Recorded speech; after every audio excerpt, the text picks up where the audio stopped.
Hi, welcome back. I'm Kendall Hackett with eXp Realty. If you haven't joined my previous videos, go back and check those out. We just finished off the inspection videos, what to expect, how to get through them. So at this point, we are through inspections. We have agreed on, we've negotiated and done all the things. So we're at the appraisal standpoint. So what is an appraisal? How does it happen? So kind of what's the process there? That's what we'll talk about real quick today.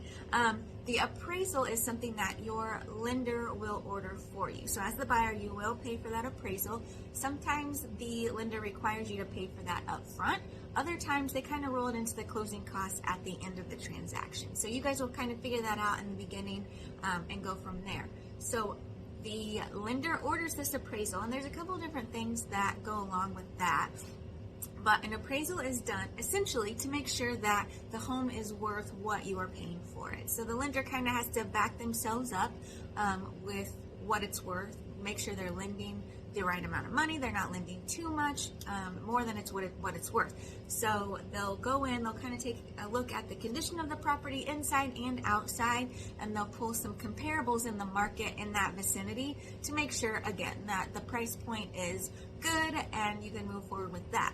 Whenever you do a conventional appraisal, they aren't looking for any specific issues with the property, just making sure it comes in line with that contracted price. But whenever you do, if you're doing an FHA loan or a VA loan, there's some inspection items that do come into play that might not have come up in the original inspection that was done. And so a couple of things with that could be wood rot on the side of the house, where it might have come up on that original inspection. It wasn't a big deal to you maybe, or the seller didn't, obviously they weren't going to raise a concern with them. But as an FHA lender or a VA lender, they a lot of times, most times, will require those items to be fixed. So peeling paint on the outside of the house. A lot of times they're looking, every time that I've come into an FHA or a VA loan, they're looking for handrails. If there are steps leading up to the doors, either the front door or the back door, they're going to require handrails for those. And I've even had somebody call out shrubs being too close to the house, so they've required that those shrubs be cut down or cut away from the outside of the home, because it's kind of harboring insects and things like that to maybe make their way into the home. So they'll require all those items to be fixed. So once that is done, if the appraisal comes back with no concerns from that appraiser and it comes back at contracted value, then you're golden and you can move forward with that.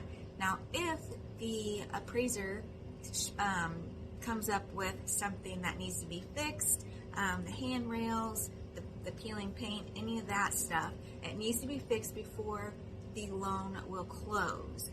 And so once those items are fixed, then the inspector or the appraiser will come back out to the house, check to make sure those were done correctly, and make sure there are no concerns with the work that was done, and then I'll pass that and you'll move on. Now, if the house comes back under appraised value, that's when we kind of run into some issues and we have to kind of go back to the negotiating table a little bit. Now on that, if it comes back, say you're offering $250,000 on a house, the appraised value might have come back at $240,000. So you've got that $10,000 gap there. A couple of different options as a buyer that we can do. And this isn't as common now as it was maybe a year or two ago, but a lot of the times the buyer was offering to come in with that $10,000 cash. What that means, when something appraises $10,000 below the offer price, is that the bank isn't going to loan that $250,000. They will only loan what that home appraised for. So to cover that gap, you can come in with the $10,000 cash. That's one option, and like I said, it was very popular to do that just so they can secure a home last year, 2-3 years ago.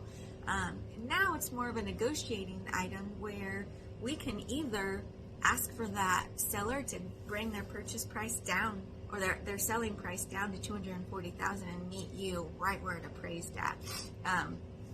But then the most common I've encountered is that we meet halfway. So you will bring an extra $5,000 cash to the closing table. Now this doesn't include your closing costs and your initial down payment. This is $5,000 in addition to what you've already come up with for your closing costs and your down payment. And then the seller will bring their list price or their contracted price down to $245,000. So you're meeting in the middle. Again, they're bringing it down to $245,000 and you're bringing in the extra $5,000. So those are a couple ways to handle it. Appraisals are a little tricky and sometimes confusing. So if you have any questions outside of this video, please feel free to reach out to me. Always available for questions, and your lender can also help you with those. So I will see you on the next video, and we are getting so close to the closing table. Can't wait to see you there.